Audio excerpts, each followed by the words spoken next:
Hello friends.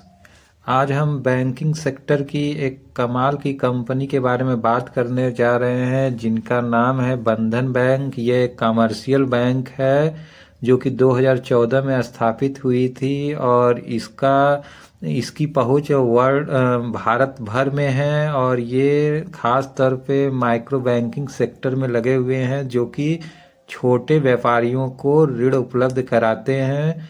और ये काफ़ी इनका प्रेजेंस देखा जाए तो ये पश्चिम बंगाल और त्रिपुरा में व्यापक रूप से फैले हुए हैं। वैसे तो ये इनकी उपस्थिति पूरे भारत भर में है। आज हम इस बैंक के बारे में डिटेल में चर्चा करेंगे। इसके मार्केट कैप को देखें तो 31,791 करोड़ रुपए का मार्केट कैप है। मार्केट कैप के अनुसार ये लार्ज कैप कंपनी है। स्टॉक का पी देखें तो 10.6 का है। रिटर्न ऑफ कैपिटल इम्प्लाइड 6.67% का है और करेंट प्राइस 197 रुपये का है। वहीं इसकी बुक वैल्यू 122 की है। रिटर्न ऑन कैपिटल इम्प्लाइड 11.9% की है और इसने 52 वीक लो 182 रुपये का लगाया है, जबकि 52 वीक हाई 278 रुपये का लगाया है। इसकी फेस वैल्यू 10 की है। ये अपने 52 वीक लो के आसपास ही ट्रेड कर रहा है। वहीं देखा जाए तो ये 200 DMA के नीचे भी ट्रेड कर रहा है, तो इसलिए ऐसे शेयर को कंसीडर किया जा सकता है। फ्रेंड्स, इनके पीयर्स को देखें तो इसमें नाम आते हैं HDFC bank, ICICI bank, Kotak Mahindra bank, Axis bank, IndusInd bank, IDBI bank, yes bank, Bandhan bank. पूरी इंडस्ट्री का पी देखा जाए तो 13.11 का है और इस समय बंधन बैंक 10.63 के पी पे ट्रेड कर रहा है, यानी ये इंडस्ट्री के पी से भी नीचे ट्रेड कर रहा है। जबकि इसी सेक्टर का एक बैंक है यस बैंक, जो कि क्वार्टरली ये 242 करोड़ रुपए का प्रॉफिट जनरेट कर रहे हैं और ये ट्रेड कर रहे हैं 81 के पी पे। जबकि बंधन बैंक का जो प्रॉफिट है क्वार्टरली 732 करोड़ रुपए का है और ये मात्र 10.63 के पी पे ट्रेड कर रहा है। तो फ्रेंड्स, देखा जाए तो इसी सेक्टर के जो बैंक हैं उनमें ये काफ़ी कम के पी पे ट्रेड कर रहा है। मसलन अगर यस बैंक से तुलना करें तो यस बैंक इससे 8 गुने ज़्यादा पर ट्रेड कर रहा है, जबकि इसका प्रॉफिट 242 करोड़ रुपए मात्र का है और इनका प्रॉफिट 732.72 करोड़ रुपए का है। फ्रेंड्स, इनके रेवेन्यू की बात करें तो सितंबर 23 में ये 4,492 करोड़ रुपए की रेवेन्यू जनरेट करते थे, जो कि दिसंबर में बढ़कर 4,665 करोड़ रुपए का हो गया है। वहीं इनका फाइनेंसिंग प्रॉफिट 407 करोड़ रुपए से बढ़कर दिसंबर 23 में 426 करोड़ रुपए का हो गया है। फाइनेंसिंग मार्जिन 9% का सितंबर में था, जो कि दिसंबर में भी 9% का ही बना हुआ है। इनके नेट प्रॉफिट को देखें तो सितंबर 23 में इनका नेट प्रॉफिट 721 करोड़ रुपए का था, जो कि दिसंबर 23 में 733 करोड़ रुपए का हो जाता है। और अर्निंग पर शेयर 4.48 रुपीज़ का था, जो कि बढ़कर 4.55 रुपीज़ का हो जाता है। ग्रास एनपीए देखा जाए तो सितंबर में 7.32% का था और दिसंबर 23 में ये डिक्लाइन होकर 7.02% का हो जाता है। इनके नेट एनपीए की बात करें तो 2.32% का सितंबर 23 में था, जो कि डिक्लाइन होकर दिसंबर 23 में 2.21% का हो जाता है। यानी इनका ग्रास एनपीए और नेट एनपीए दोनों डिक्लाइन हुए हैं, जो कि कंपनी को पॉजिटिव कंसीडर करते हैं। फ्रेंड्स, इनके ईयरली रेवेन्यू की बात करें तो मार्च 22 में 13,872 करोड़ रुपए की रेवेन्यू जनरेट करते थे, जो कि मार्च 23 में 15,905 करोड़ रुपए का हो जाता है।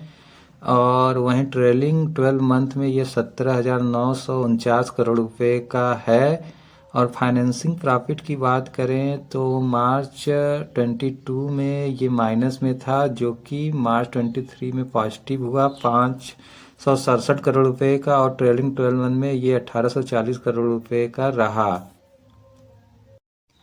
और ईयरली इनके नेट प्रॉफिट को देखें तो मार्च 22 में 126 करोड़ रुपए का ये प्रॉफिट जनरेट कर पाए थे। ये ईयर इनके लिए काफ़ी बैड ईयर था और वहीं मार्च 23 में इनका प्रॉफिट 2,195 करोड़ रुपए रहा और ट्रेलिंग 12 मंथ में 2,983 करोड़ रुपए रहा। वहीं इनका ईपीएस मार्च 22 में बहुत बुरी तरह प्रभावित रहा, ये 0.78 रुपीज का रहा और मार्च 23 में ये 13 रुपये 62 पैसे का रहा और टीटीएम में ये 18.53 रुपीज का रहा। अब यदि इनके कंपाउंड सेल्स ग्रोथ को देखें तो मार्च 5 सालों का 27% का है, 3 सालों का 13% का है और ट्रेलिंग 12 मंथ में 16% का रहा है, जो कि अच्छे में कंसीडर किया जाएगा। लेकिन इनका कंपाउंड प्रॉफिट ग्रोथ पिछले 5 सालों का 10% रहा है, लेकिन ये 3 सालों से नेगेटिव में चल रहा है। और स्टॉक सीएजीआर की बात की जाए तो पिछले 5 सालों से इसने अपने इन्वेस्टर का पैसा नेगेटिव में ही जनरेट किया है। और रिटर्न ऑफ इक्विटी की बात करें तो 5 सालों का 13%, 3 सालों का 9% और लास्ट ईयर का 12% है।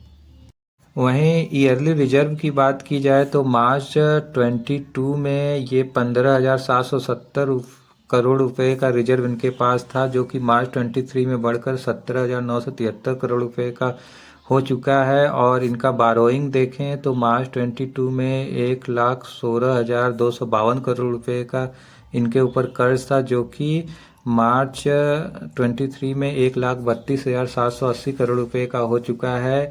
चूँकि ये एनबीएफसी कंपनी है तो इनके ऊपर बारोइंग रहेगा, क्योंकि ये कर्ज लेकर ही अपने उपभोक्ताओं को कर्ज देते हैं, इसलिए कर्ज का बढ़ना कोई चिंताजनक बात नहीं मानी जाएगी यहाँ पे।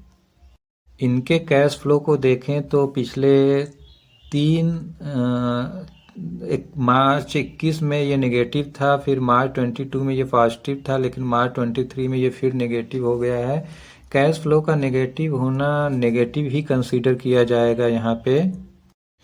इनके शेयर होल्डिंग पैटर्न को देखें तो प्रमोटर्स की होल्डिंग पिछले कई सालों से 39% के आसपास मेंटेन है, जबकि एफआईज इस कंपनी में अपने स्टेक को बढ़ाए हैं, जो कि सितंबर में 32.78% था, दिसंबर में बढ़कर ये 34.75% हो चुका है। वहीं डीआईज की बात करें तो जून में ये 12.40% का होल्डिंग रखते थे, जो कि सितंबर में इंक्रीज होकर 17.45 हो गया और दिसंबर में इन्होंने अपनी होल्डिंग को ट्रिम किया हुआ है। और वहीं गवर्नमेंट 0.07% होल्डिंग रखी हुई है और पब्लिक की होल्डिंग यहाँ पे बढ़ी है, जो कि सितंबर 23 में 9.73% थी, दिसंबर में 10.42% हो चुकी है। यानी पब्लिक यहाँ पे अपने स्टेक को बढ़ाए हुए हैं। यानी दिसंबर महीने में देखा जाए तो मार्च महीने में देखा जाए तो इनकी होल्डिंग बहुत ज़बरदस्त थी, यानी एक तरह से माना जाए तो ये होल्डिंग का कम ही हुआ है। तो इसमें प्रमोटर्स एफआई डीआईज की अच्छी खासी होल्डिंग है। फ्रेंड्स, इनका प्रॉफिट डिक्लाइन होने का मेन कारण ये है कि कोरोना काल में असम, त्रिपुरा और पश्चिम बंगाल जैसे राज्यों में छोटे व्यापारियों को बहुत ऋण बांटे थे, जिनकी वसूली नहीं हो पाई और सारा कुछ उनको एनपीए में मेंटेन करना पड़ा, जिसके कारण इनका प्रॉफिट बहुत ज़बरदस्त तरीके से डिक्लाइन हुआ है। अगर आने वाले दिनों में अगर बैंक की स्थिति में सुधार होता है तो ये एक मल्टी बैगर स्टॉक बन सकता है, तो क्योंकि इसका पी अपने पीयर्स के पी से काफ़ी कम में है। फ्रेंड्स, यहाँ मेरा कोई बाई कॉल रिकमेंडेशन नहीं है। अगर आप इस बैंक के शेयर को ख़रीदना चाहते हैं तो अपने फाइनेंशियल एडवाइज़र से एक बार ज़रूर बात कर लें, क्योंकि शेयर मार्केट काफ़ी रिस्की होता है। फ्रेंड्स, प्लेलिस्ट में और भी इस तरह के इन्फॉर्मेटिव वीडियो पड़े हुए हैं, अगर आपको उन्हें चेकआउट करना है तो एक बार आप उन्हें ज़रूर देखें।